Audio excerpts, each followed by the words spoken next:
సెక్రటరియట్‌లో ధర్నా చేయొచ్చా? మీరు secretariat beat కూడా చూసిండ్రు. చెయ్యొచ్చా అంటే 20% కమిషన్ తీసుకుంటే మరి వాళ్ళు ఎక్కడ పోవాలి? ఇక్కడనే అసలు రాజకీయం ఉంది. 2000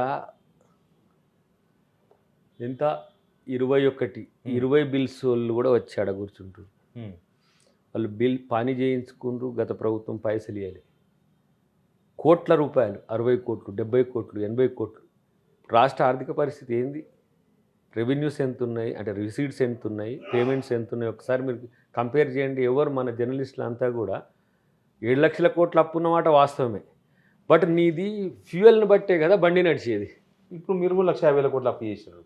చేయాల్సి వస్తది. కానీ ఎవరికి మనం ఇవ్వాల్సిన అనేది దాని దగ్గర ప్రయారిటీ. ఇప్పుడు నీకు ఆకలి అవుతుంది. కనీసం నేను గంజి పోయాలి. ఆయన బిర్యానీ అడుగుతుండు. కానీ రైతు భరోసా ఇయ్యకుండా కాంట్రాక్టర్లకు ఇస్తే కాంట్రాక్టర్లకు మీరు లెక్క కూడా తీయండి. కొంతమంది కాంట్రాక్టర్లకు మీరు ఇస్తే రైట్ టు ఇన్ఫర్మేషన్ యాక్ట్ ప్రకారం తీసుకోండి.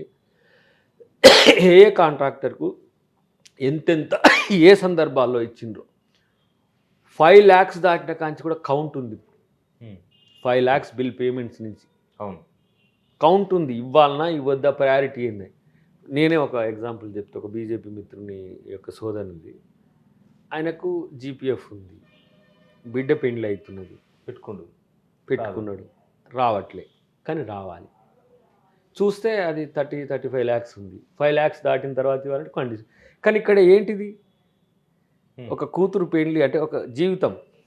అలాంటప్పుడు హ్యూమనిటేరియన్గా ఎమ్మటే సంతకం పెట్టేసిండు భట్టి గారు. నేనే ఉన్నా కదా అక్కడ. అట్లాంటి వాటి విషయంలో ఒకటి ఇప్పుడు 60-70 కోట్ల రూపాయలు ఒక వ్యక్తి కూడా పోవాలంటే కూడా మీరే విమర్శ చేశారు కదా. ఆ కంపెనీకి అట్టెట్లా పోతే ఈ కంపెనీకి కథం రిస్ట్రిక్టెడ్. కానీ ఈ ప్రభుత్వంలో ఇచ్చే పనులకు కూడా బిల్స్ చాలా కేటగారికల్గా ఉంటున్నాయి.